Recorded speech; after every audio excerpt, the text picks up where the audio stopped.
사도행전 13장 36절로 49절이에요.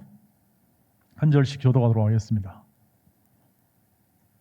다윗은 당시에 하나님의 뜻을 따라 섬기다가 잠들어 그 조상들과 함께 묻혀 썩음을 당하였으되 하나님께서 살리신 이는 썩음을 당하지 아니하였나니 그러므로 형제들아 너희가 알 것은 이 사람을 힘입어 죄사함을 너에게 전하는 이것이며 또 모세의 율법으로 너희가 의롭다 하심을 얻지 못하던 모든 일에도 이 사람을 힘입어 믿는 자마다 의롭다 하심을 얻는 이것이니라. 그런즉 너희는 선지자들을 통하여 말씀하신 것을 너희에게 미칠까 삼가라. 일렀으되 보라 멸시하는 사람들아 너희는 놀라고 떨명하라. 내가 너희 때를 당하여 한 일을 생각하니 사람이 너희에게 일러 줄지라도 도무지 믿지 못할 일이라 하였느니라 하니라. 그들이 나갈새 사람들이 청하되 다음 안식일에도 이 말씀을 하라 하더라. 회당의 모임이 끝난 후에 유대인과 유대교에 입교한 경건한 사람들이 많이 바울과 바나바를 따르니 두 사도가 더불어 말하고 항상 하나님의 은혜 가운데 있으라 고나니라. 그 다음에 안식일에는 온 시민이 거의 다 하나님의 말씀을 듣고자 하여 모이니 유대인들이 그 무리를 보고 시기가 가득하여 바울이 말하는 것을 반박하고 비방하거늘 바울과 바나바가 담대히 말하여 이르되 하나님의 말씀을 마땅히 먼저 너에게 전할 것이로되 너희가 그것을 버리고 영생을 얻기에 합당하지 않은 자로 자처하기로 우리가 이방인에게로 향하노라. 주께서 이같이 우리에게 명하시되 내가 너를 이방의 빛으로 삼아 너를 땅끝까지 구원하게 하리라 하셨느니라 하니 이방인들이 듣고 기뻐하여 하나님의 말씀을 찬송하며 영생을 주시기로 작정된 자는 다 믿더라. 주의 말씀이 그 지방에 두루 퍼지니라. 아멘. 네, 할렐루야. 네, 오늘 만나서 반갑습니다. 요즘에는 만날 수 있으면 행복한 겁니다. 못 만나게 하잖아요. 서로 떼어놓게 만들어서 안전을 확보하도록 그렇게 나라에서 조치를 취해서 모이는 게 좀 어렵습니다. 교회 공동체는 모일 때 일이 일어나죠. 다 같이 모일 때 성령의 임재, 두세 사람이 내부로 모일 때 성령의 임재가 함께 하신다는 말씀처럼 우리의 있는 삶에서 함께 모일 수 있는 것, 또 모일 때 하나님의 일하심을 우리가 눈으로 확인할 수 있습니다. 왜냐하면 내가 보지 못한 것을 다른 사람이 볼 수 있기 때문에 그렇습니다. 그리고 하나님은 우리 안에 계셔서 일을 하시기 때문에 우리는 그것을 눈치챌 수 있습니다. 그런데 주의를 기울이지 않으면 흘러 넘어가는 것이죠. 생각해 보니까 이렇게 쭉 살아가면서 하나님의 은혜가 계속 이렇게 두드리는데 제가 내일이 너무 바빠요. 너무 바빠가지고 그냥 흘러버리는 케이스도 있었다 하는 것을 말씀을 드립니다. 여러분이 매 주일날 따박따박 주일날 오는 가장 큰 중요한 동기는 뭐냐면 이유가 되어야 할 것은 뭐냐면 놓치지 말라고. 하나님은 안식일을 왜 주셨냐? 그렇게 위로하고 쉬게 하려고 해요. 영혼과 그리고 여러분의 심령이 평안을 얻게 하기 위해서예요. 여러분 보고 와서 일하고 이것을 해가지고 하나님을 좀 도와라 이런 뜻이 전혀 없습니다. 여러분이 쉬고 평안하고 하나님을 찬양하고 감사하고 하는 일을 위하여 여러분의 영혼을 위해서 하나님이 불러주시는 겁니다. 하나님은 여러분의 도움을 필요로 하지 않고 우리의 힘과 우리의 재능을 통해서 하나님의 나라가 멋지게 이렇게 커나간다 이 하나님 기대하지 않습니다. 그러니까 이제 가끔 조금 오해를 하는 경우가 있는데 우리가 하나님 나라를 도와줌으로써 하나님 나라가 확장된다 하는 말은 우리의 열심은 괜찮은 거예요. 열심과 그 마음은 괜찮은데 실제로는 도움은 안 됩니다. 실제로는 도움이 안 돼요. 왜냐하면 크기가 달라요. 크기가 다르다는 뜻은 뭐냐면 하나님의 스케일과 하나님의 뜻과 생각과 여러분이 가진 생각은 비교가 안 되는 겁니다. 우리가 가진 생각은 비교가 안 되는 거죠. 마치 여러분 좀 도와주려고 저기 바닷물 퍼가지고 저 바닷물이 넘치니까 해수면에 있는 바닷물 넘치니까 열심히 양수기로 퍼보십시오. 도움이 됩니까? 전혀 도움이 안 됩니다. 하나님은 그런 존재라는 거죠. 그 큰 하나님의 인도하심과 이끄심을 친히 이루시기 때문에 우리를 사용하시긴 해요. 우리를 사용하십니다. 하나님이 우리를 사용하시고 우리를 쓰신다는 표현은 맞는데 우리가 돕는다 하는 것은 그것은 우리 입장에서는 이렇게 할 말은 아니다 하는 것이죠. 그래서 뭘 표현을 씁니까? 은혜라는 표현을 씁니다. 은혜. 하나님께서 은혜로 주신 거다. 오늘 그 얘기를 좀 하고자 합니다. 오늘 하나님이 주신 은혜로 주신 분이 누군가? 예수 그리스도가 얼마나 그분이 진짜 우리에게 은혜로 주신 놀라운 분인가 하는 부분들을 좀 말씀드리고자 합니다.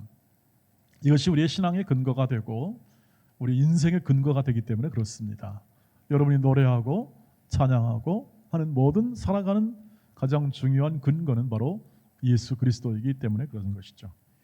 오늘 이 바울이 복음 전도 선교를 시작하면서 이제 전도하잖아요. 전도하면서 이렇게 복음을 전하는데 그 복음 전한 핵심이 뭐냐는 겁니다. 뭘 전하기 위해서 도대체 어떤 것을 핵심 메시지로 전했는가, 이것이 중요한 거죠. 왜냐하면 그런 진짜 고생은 다 하는 거거든요. 여러분, 핵심이 아닌 걸 전하려고 고생하면 그거 헛된 겁니다. 인생이 헛된 거고 시간 사용이 헛된 겁니다. 그걸 갖다 성경적으로 방탕하다 이렇게 얘기합니다. 헛된 것에 시간을 쓰는 걸 방탕하다.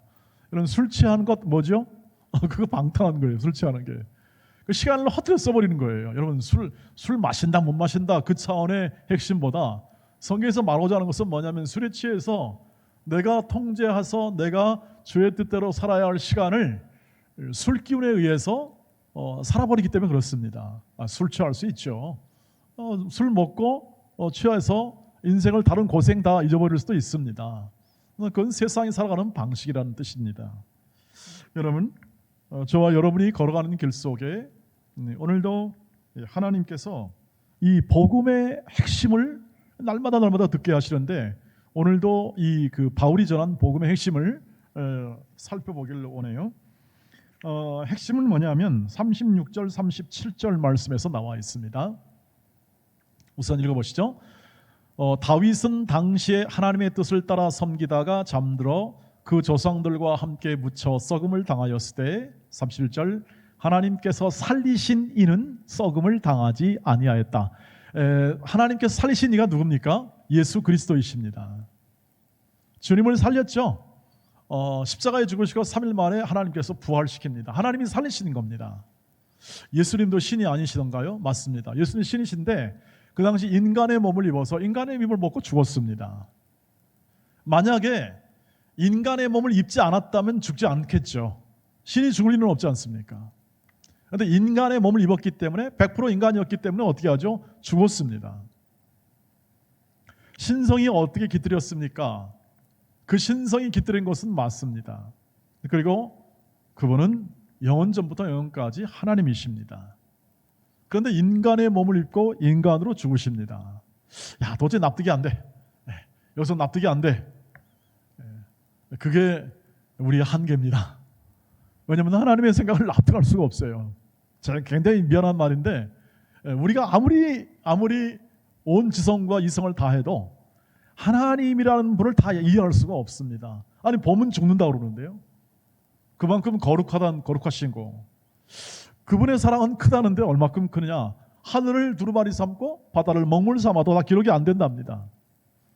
크다. 상상할 수 없을 만큼 크다. 그런 존재가 여러분 안에 계시답니다. 이게 어마어마한 일인데 여러분 놀라지도 않아요. 여러분들 하도 커서 놀라지도 않잖아요. 우리는 놀라지도 않습니다. 왜냐하면 이해가 안 되니까 안 놀라는 겁니다. 이해가 되면 놀라야죠, 당연히. 이해가 안 되니까 안 놀라는 것이죠. 자, 여기서 뭘 얘기합니까? 다시 살아나신 이는 썩음을 당하지 않아요. 썩지 않는 분이에요. 인간은 썩어요. 그분은 하나님의 아들이기 때문에 썩지 않습니다. 그러니까 다시 살아날 수 있다. 우리가 다시 살아나는 분으로 알 수 있는 것은 그분이 다시 살아날 수 있는 존재란 뜻입니다.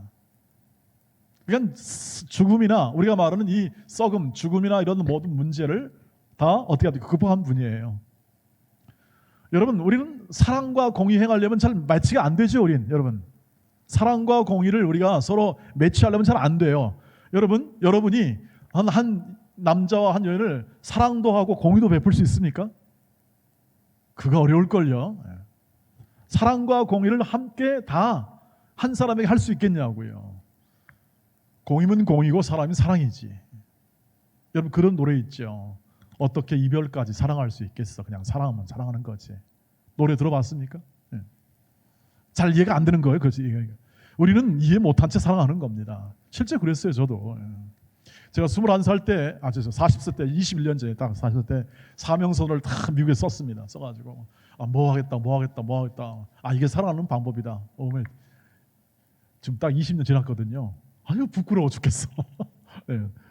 다 이해 못한 채 뭐 같이 아들이랑 놀아주겠다, 뭐 아내의 말을 경청하겠다.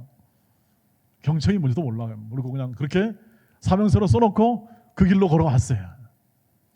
내가 아내의 말을 잘 듣겠다. 내가 거기다 써놨어요. 내 사명에다가 아내의 말을 경청하겠다.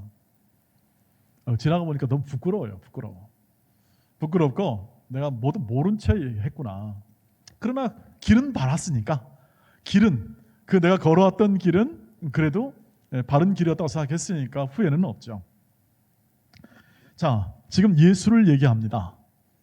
예수를 얘기하면서 그분은 썩지 않는다는 것은 다윗은 위대한 왕이었어요. 이스라엘 백성들은 다윗을 위대한 왕으로 알고 나도 저런 왕이 되었으면 좋겠다. 우리 가문도 저런 가문이 되었으면 좋겠다. 세상에 살아가면서 저 정도만 되면 좋겠다는 게 바라며 소망이고 하나님이 약속도 그렇게 했어요. 다윗을 통해서 그 후손이 나타나리라. 위대한 자가 나타나리라. 이 이스라엘 나라를 영원하게 왕국을 세우리라 하는 약속을 받았기 때문에 이스라엘 백성은 다윗에 대한 좋은 그런 감정과 기대와 소망이 있었죠. 후손에 대해서. 근데 어떻습니까? 다윗은 죽었어요. 위대했지만 어떻게 하죠? 죽었어요. 약속을 받았지만 죽었다는 거예요. 죽은 사람은 말이 있습니까? 없습니까? 말이 없습니다. 말이 없는데 다윗의 아들 예수 그리스도는 어떻게 합니까? 십자가에 죽었지만 다시 어떻게 합니까? 살아나심으로 썩지 아니하는 영원하신 분이다 하는 것을 밝혀주고 있는 거죠. 그래서 38절, 39절 같이 읽겠습니다. 38절, 39절 보세요. 시작. 그러므로 형제들아 너희가 알 것은 이 사람을 힘입어 죄사함을 너에게 전하는 이것이며 또 모세의 율법으로 너희가 의롭다 하심을 얻지 못하던 모든 일에도 이 사람을 힘입어 믿는 자마다 의롭다 하심을 얻는 이것이라. 아멘. 바울이 전하는 것은 이것이에요. 믿는 자를 의롭다 하시는 분이에요. 여러분이 서로를 의롭다 할 수 있겠습니까? 제가 여러분을 의롭다 할 수 있겠습니까? 여러분 의인입니다. 그러면 여러분은 콧방귀를 키셔야 합니다. 별로면 이단이 다 와 있네 그렇게 생각하셔야죠. 사람이 사람 의롭게 하지 못하는 것이죠. 그런데 하나님은 의롭게 한다. 예수는 의롭게 했다. 바울이 전한 이 복음의 핵심은 뭐냐면 예수는 의롭게 하시는 분이고 예수는 구원하시는 분이고 예수는 언제나 우리에게 은혜를 베푸사 이 땅에 살게 하시고 그 예수로 말미암아 우리가 하나님의 자녀가 되었고 예수의 은혜로 말미암아 우리의 삶에서 인생이 뭔가를 알게 되었다 하는 것을 얘기하는 것이죠. 그래서 바울이 전하는 핵심은 그토록 고생하면서 전하는 핵심은 뭐냐면 얘기하려고 하는 겁니다. 예수 얘기하려고. 그분이 구세주가 되셨고 그분이 이해할 수 없는 방법으로 십자가라는 이해할 수 없는 방법. 십자가는 사람들이 수치스럽게 여기고 실패자의 전용으로 여기는 가장 치욕스럽고 모욕적인 죽음을 당하는 게 십자가의 처형인데 어떻게 그것을 통해서 구원을 이루는가? 납득이 안 되는 거예요. 납득이? 저와 여러분이 납득이 안 되듯이 말이죠. 그런데 이를 이루시더라. 믿음으로 그것이 받아들여지더라는 믿음으로. 여러분 안에 믿음이 있죠? 신기합니다. 그건 신기한 겁니다. 정말. 여러분 믿을 수 있겠습니까? 여러분 쉽게 말하면 이것입니다. 우리나라를 구원한 이순신 장군이 어떻게 합니까? 매점을 무찔렀잖아요. 무찌르고 이겨야 이게 마땅한 거예요. 승리한 게. 그런데 이순신 장군이 어떻게 합니까? 이 왜군 앞에 가서 말이죠. 그냥 장렬하게 화살 맞고 죽어버린 겁니다. 예컨대. 그래서 다 이겼다라고 얘기하는 거는 이해가 안 되는 거예요. 우리 생각으로 이해가 안 되는 겁니다. 그런데 이것이 구원하는 방법이었다는 겁니다. 하나님이 구원하는 방법. 그 방법이라는 것이 무엇입니까? 자신을 주는 겁니다. 뚫고 들어가서 그 사람의 영혼과 심령 속에 자신을 주는 거예요. 그러니까 그것을 희생이라고 말하기도 하고 그것을 섬김이라고도 하는데, 그러나 세상의 이해로 말하면, 우리가 일반적인 이해로 말하면 무모하고 이해할 수 없는 거예요. 그러니까 잘 안 믿습니다. 세상 사람이 잘 안 믿습니다. 그래서 전도는 미련한 것이에요. 예수를 전하는 게 전도인데 전도는 미련해요. 그래서 사람들이 잘 받아들이질 않아요. 근데 우리가 잘하면 받아들일 거라고 생각하는데 그렇지 않습니다. 성령께서 마음을 열지 않으면 절대 받아들일 수가 없어요. 이해가 안 되는 걸요. 이해가. 그런 일을 겪었던 사람이 누구냐? 예레미야예요. 예레미야는 바벨론 포로 몇 년? 왜 이렇게 목소 같습니까? 저랑 토크합시다. 바벨론 포로 몇 년? 70년. 알잖아요. 이때 이렇게 바벨론 포로 잡혀갈 때 뭐라고 하냐면 예레미야는 투항해라, 투항. 다 투항해라 그랬습니다. 하나님의 뜻이 투항하라는 거래요. 니네 죄 때문에 지금 너희가 다 끌려가는 거니까 하나님의 뜻이다. 바벨론 끌려가서 잘 살아라. 이렇게 얘기하는 겁니다. 그러니까 매국노죠, 완전히. 예레미야는 매국노입니다. 그러니까 민족주의자들이 어떻게 합니까? 그 당시 좀 의식 있는 사람들이 저 예레미야 죽여버리자 그랬습니다. 죽이는 게 맞다. 그래서 구덩이에 갇히게 됩니다. 근데 하나님이 살려버리죠. 빼냅니다. 그러니까 납득할 수 없어요. 납득이 안 된다. 그래서 유대인들이 믿지 못하는 거예요. 구세주로 온 예수를 믿지 못합니다. 납득이 안 되니까. 자기들의 성과 생각은 납득이 안 됩니다. 그런데 성령께서 이 마음의 문을 열어 그 사실을 믿게 하십니다. 믿게 하시고 그 믿음의 증거가 뭐냐? 여러분들이죠. 도저히 믿을 수 없는 것을 믿는 사람들. 네, 그리고 알고 봤더니 보배였네. 진짜 조금 더 알고 보니까 와, 이런 분이셨네 하는 거죠. 이게 다 어디서 나옵니까? 성경에서 나오는 거예요. 성경. 하나님의 말씀에서, 계시된 말씀에 나오는 거예요.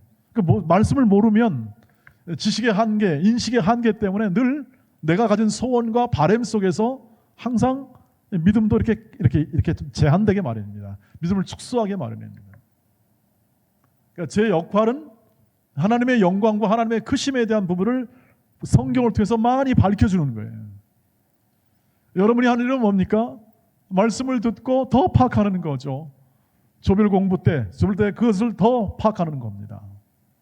파악하면 파악할수록 지식의 안목이 넓어지는 거죠. 지식이 넓어지면 안목이 넓어지는 거예요. 말씀드렸죠? 예.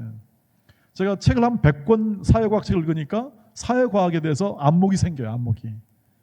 그러니까 자기 분야에 대해서 책 500권만 읽게 되면 그 분야에 대해서 확실한 통찰력이 생긴 것은 당연해요. 그것은 자연스러운 우리 논리적 이성의 사고의 방법이니까. 하나님이 만들어주신 이성이 있잖아요. 기가 막힌 하나님의 형상을 닮은 이 창조적인 지혜, 이런 거. 바울이 이 예수 하나 붙잡고 그것을 전하기 위해서 그 방방곡곡을 쫓아다니면서 다녔고, 안 믿을 것 같았어요. 바울 생각해도 어느 정도 될까? 그래서 심히 두려워 떨어요. 바울도. 고린도서 1장에 보면은 많이 떱니다. 떨면도 불구하고 전했더니 어떻게 해요? 희한해. 믿어. 그것을 따르는 사람이 있어. 오늘 말씀을 보니까 이때는 막 그냥 부흥이 있어가지고 온 힘이 다 모여가지고 그 말씀을 들려고 해요. 그러니까 바울이 나중에 이런 고백을 해요. 야, 이게 내가 하는 게 아니구나. 나는 예수를 믿고 그냥 받아들이라고 그냥 이야기한 것뿐인데 그 안에서 일하시는 분이 있다는 것을 확인하게 됩니다. 그 고백이 뭐냐면 고린도전서 15장 10절이에요. 같이 읽겠습니다. 시작. 그러나 내가 나 된 것은 하나님의 은혜로 된 것이니 내게 주신 그의 은혜가 헛되지 아니하여 내가 모든 사도보다 더 많이 수고하였으나 내가 한 것이 아니요 오직 나와 함께 하신 하나님의 은혜다. 이것을 이해하셔야 돼요. 여러분이 이 청년 시절 때 이 하나님의 은혜라는 이 개념과 이것이 내 인생에 미치는 영향이 무엇이고 내 구원 속에서 어떻게 역사하는지에 대해서 바로 알고 풍성히 알기를 바랍니다. 하나님의 은혜가 이랬다 하는 거. 아니 나는 실전적으로 나는 내가 일하잖아요. 여러분도 지금 와서 일하잖아요. 내가 일한 건데요. 어떻게 하나님이 이랬다는 것을 그냥 내 머릿속에만 하나님이 이랬다는 생각만 합니다. 그냥 하나님 날 도와주셨다는 정도로 생각하기 마련입니다. 그 정도면 그래도 착한 일이에요. 그런데 하나님의 은혜가 이랬다는 것은 뭐냐면 이것은 하나님의 은혜가 있었기 때문에 이 모든 일은 다 가능했다는 겁니다. 하나님의 은혜가 없었으면 일은 도저히 있을 수가 없었다 하는 것을 말하죠. 그걸 고백하는 겁니다. 여러분이 가지고 있는 지금 여러분은 뭐 인생의 가장 황금기죠. 가장 황금기, 절정기는 아닙니다. 황금기입니다. 무엇을 해도 좋습니다. 실패해도 좋고, 그리고 여러분들은 뭐 좀 실수를 해도 괜찮습니다. 다시 또 회복할 수 있어요. 실패할 수 있습니다. 여러분 자주 실패할 겁니다. 사업을 해도 사업하는 사람의 95%는 실패입니다. 5% 정도는 성공. 그 중에 상위 1%. 우리는 더 많은 실패와 더 많은 아픔을 겪으면서 우리의 모든 삶에서 전진해 나갈 겁니다. 그런데 이 모든 삶 속에서 그것을 견디게 만들고 그것을 목적 있게 만들고 의미 있게 만드는 것. 우리가 걸어가는 길 속에 납득되지 않는 이 현실, 부정부패, 탐욕, 경쟁이 난무하는 세대 속에서 길을 밝혀주고 우리의 삶에서 진정한 인간됨의 품격을 알게 하고 그 길을 걸어가게 하시는 분이 예수십니다. 어느 정도 이해하시겠습니까? 인생에 한번 자신을 들여볼 만하지 않겠습니까? 여러분의 인생에 한번 그분을 따라감을 통해서 그분이 목적했던 것을 한번 이루어 보시지 않겠습니까? 여러분은 자유가 있고 여러분이 힘이 있고 여러분 청춘, 푸름이 있고 여러분이 가진 재능이 있으며 여러분에게는 시간이 있습니다. 시간은 곧 생명인데 저에게는 시간이 많지 않아요. 그렇잖아요? 저에게는 30년이란 더 시간을 여러분과 더 먼저 살았고 시간이 많지 않습니다.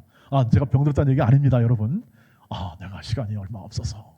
그것은 그것이 아니고 지금 살아갈 날이 이제 인생을 보면 9시가 있어. 9시. 저녁 9시.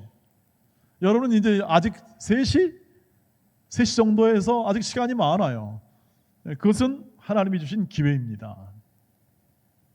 하나님이 여러분에게 예수 잘 믿고 살라고 예수라는 존재에 대해서 전공하고 살려고. 전공. 예수를 따른다는 것은 예수를 전공하는 것이죠. 여러분에게는 그런 은혜가 주어진 겁니다. 왜? 여러분을 성령께서 믿게 하셔서 여러분들을 하나님의 자녀라고 여러분 고백하십니까? 나는 하나님의 자녀입니다 라는 아까 우리 기도하시는 분이 이 자매가 고백했잖아요. 여러분 그 고백을 따라 했죠? 하나님의 거룩한 자녀의 삶. 이것이 이 성령께서 열어주시는 우리의 존재, 신분적 존재의 표현이니까 그것을 고백한다 그러면 여러분 가지고 있는 기회 속에서 하나님의 뜻을 이룰 멋진 인생에 대한 그러한 과정을 밟아갈 통로를 얻게 된 것이죠. 찬송가 288장에 예수를 나의 구주 삼고 성령과 피로써 거듭나니 이 세상에서 내 영혼이 하늘의 영광을 누리도다. 예수 전공 잘 하셔서 예수를 힘입어 사시기를 바랍니다. 어떤 사람은요 보니까 모기 뒷다리 연구에서 일평생 그것을 박사학위 받아가지고 합니다. 박사라는 게 뭡니까? 한 분야의 전문적인 지식을 파고 들어가서 한 이론을 만들어내는 게 박사하지 않습니까? 제가 박사하려고 공부하려고 했는데 박사까지는 못 갔어요.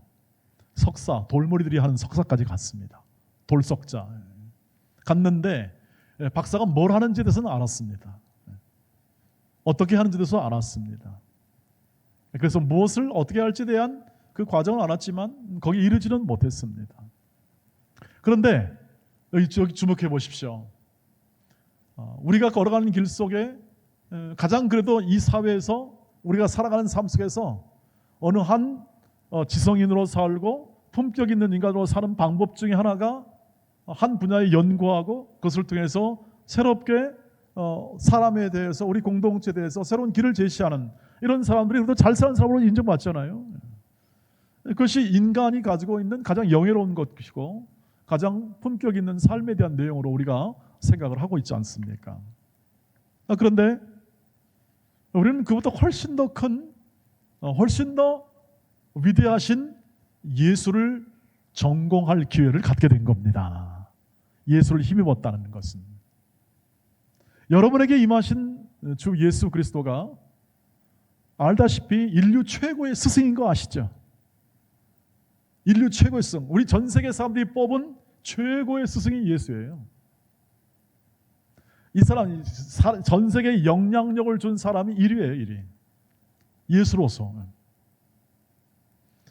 그래서 예수를 이렇게 사람들이 그냥 전공하면 좋을 텐데 전공하지 않는 이유는 뭘까요? 납득이 안 되기 때문에요. 그분이 죽으신 방법이 납득이 안 되고 그분이 살아계시다는 것도 납득이 안 되고 따라가 봤자 헛것 따라가는구나 그런 생각을 하게 되는 거죠. 그래서 예수를 보배로 표현하는 건 뭐냐면 감춰 있어서 그것을 발견했을 때 기쁨을 가진다는 것.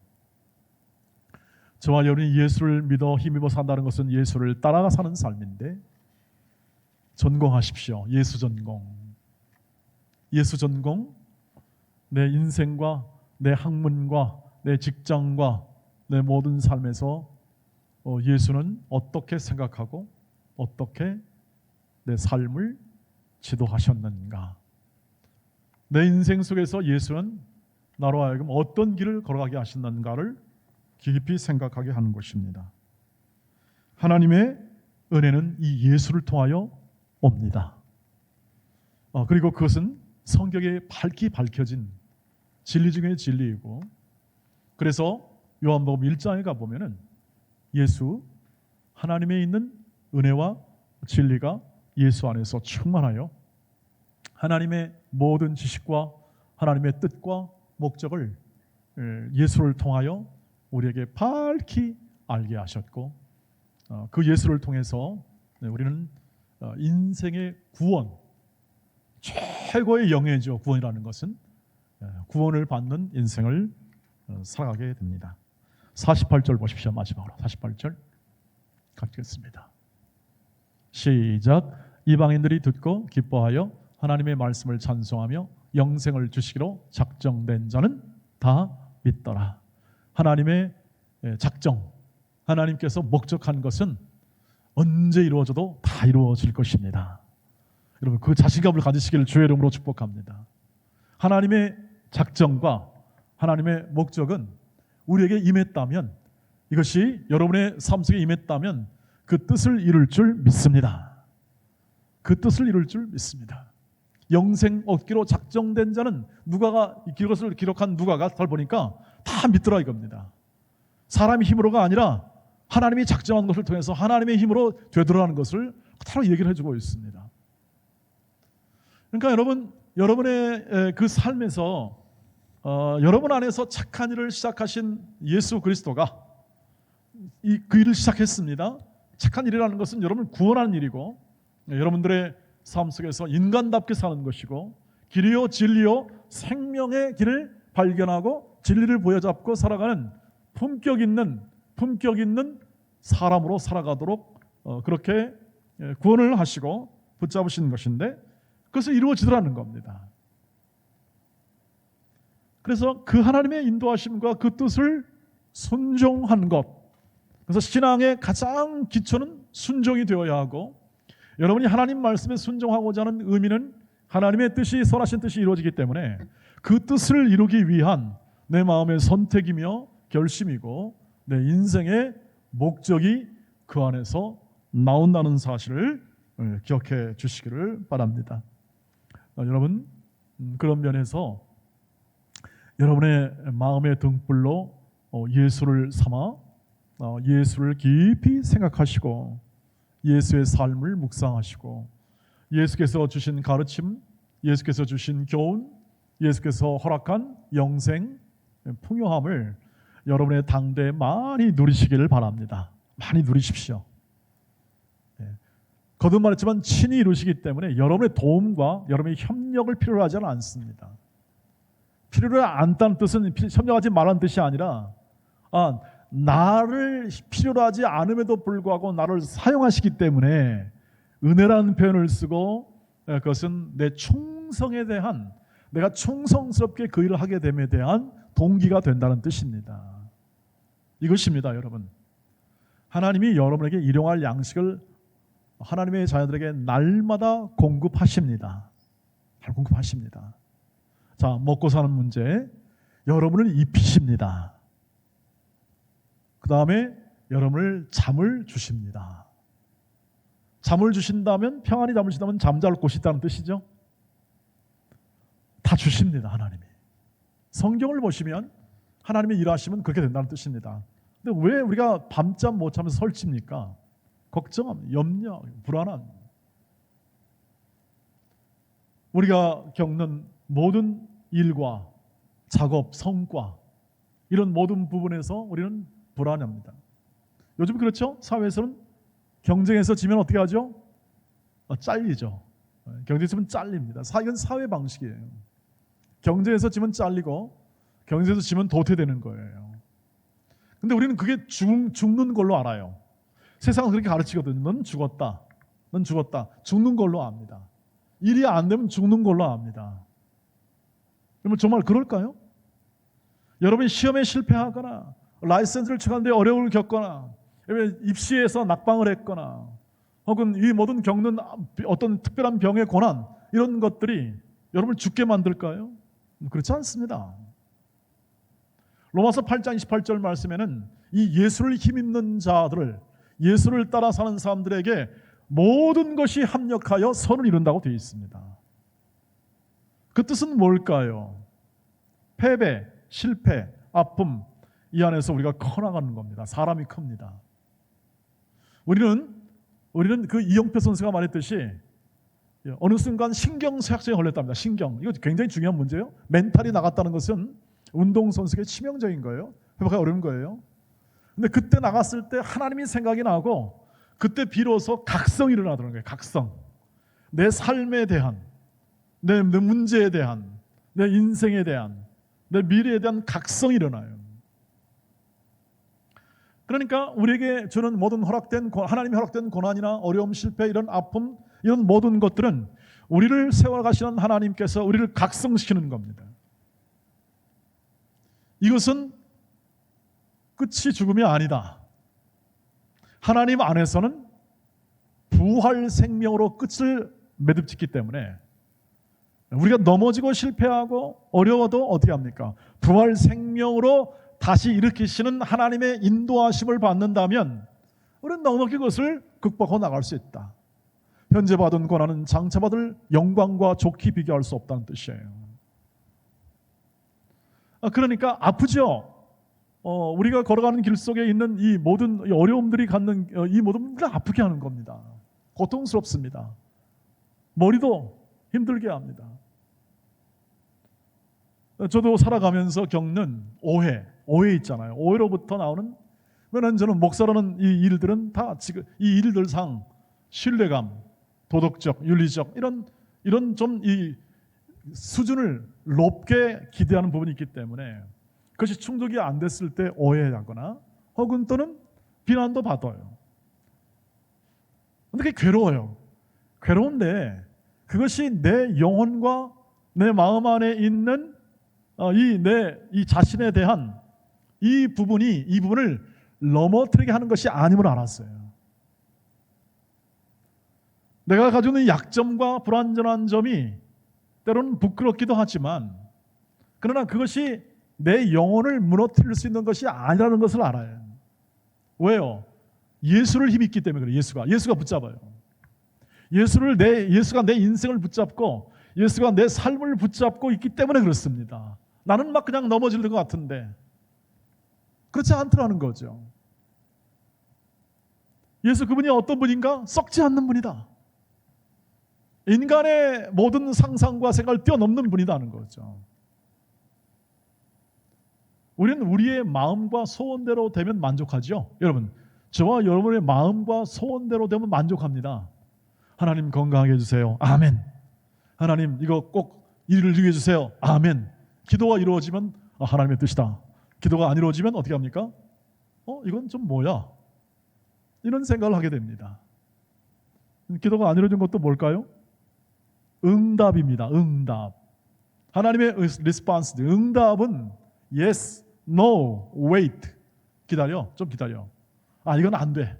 너에게 칼을 쥐어줄 수는 없어. 아니야, 너보다 더 좋은 계획이 있어. 네가 생각보다 더 좋은 계획이 있단다. 우리는 원하는 것만 합니다. 우리 바라는 것을 원해요. 고간격입니다. 우리가 바라는 것과 소망하는 것. 하나님이 가지신 생각과 그것은 커진컨대 우리는 그 간격 때문에 불안해합니다.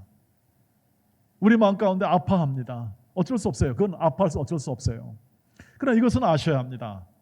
하나님이 붙잡고 계신다. 너의 인생과 너의 삶을 붙잡고 계신다. 그걸 믿었더니 진짜 그러더래요. 제가 유학생활 할 때 IMF가 터졌어요. 완전히 그냥 쫄딱. 그때 지우가 태어났으니 야 이거 어떻게 키우냐? 그런데 하나님이 다 알아서 하세요. 다 알아서 하세요. 목사라서 알아서 했을까? 그건 아닌 것 같아요. 하나님이 다 알아서 하시더니 키워내시고 그 모든 상황 속에서 하나님이 키워내시는 걸 바라보는 거죠. 그랬더니 참 하나님이 그 모든 상황 속에서 일하시는 그 모습을 보면서 그 다음은 걱정을 덜었습니다. 하나님께서 먹이신다. 하나님이 이런 상황 속에서 했으니 제가 한국이었으면 좀 누구한테 부탁할 것도 해서 하죠. 근데 미국 사회니까 공부하다 더 돌아올 수도 없고 그렇잖아요. 우리 남자들 사나이가 한번 딱 마음 먹었으면 끝내야 되지 않냐. 이런 호기를 잘못 부려가지고 하여튼 고생 많이 했습니다. 그런데 얻은 게 있습니다. 그것은 뭐냐면 하나님이 붙잡는 인생은 결코 시련은 있지만 실패는 없다. 그리고 그 바탕으로 어떻게 합니까? 우리의 삶의 성실성을 확보할 수 있어요. 삶의 성실성. 즉 충성스러움, 신실함을 확보할 수 있다는 겁니다. 여러분이 가지신 이 예수, 여러분이 소유한 예수가 그래서 은혜요, 복이요, 그 위대한 사랑을 가슴에 품고 사랑할 수 있는 사람으로 살아간다는 것은 무한한 잠재력을 가지고 있다는 뜻입니다. 사랑하는 우리 청년 여러분, 그 예수를 붙잡는 은혜가 여러분의 삶 가운데, 심령 가운데 오늘 가득 채워지시기를 바랍니다. 그리고 그 예수로 인하여 역사하는 그 놀라운 은혜의 삶을 다음 주에도 들으시고 계속 들으시면서 여러분의 삶 가운데 누려가시고 또 풍성하게 함께 그 삶을 걸어가시기를 바랍니다. 신실하십시오. 청성하십시오. 여러분이 가지신 하나님의 주신 일터 삶의 현장 속에서 그 삶을 진행하십시오. 기도하겠습니다. 주여, 저희를 붙잡아 주심을 감사합니다. 저희도 붙잡게 해주십시오. 저희의 선택은 오직 예수밖에 없음을, 예수를 힘입어 믿을 것 같지 않은 이 세상 속에서 빛이 되고 소금이 되고 하나님의 뜻을 이루는 증인이 되도록 저희를 굳게 세워 주시옵소서. 예수님의 이름으로 기도하옵나이다. 아멘.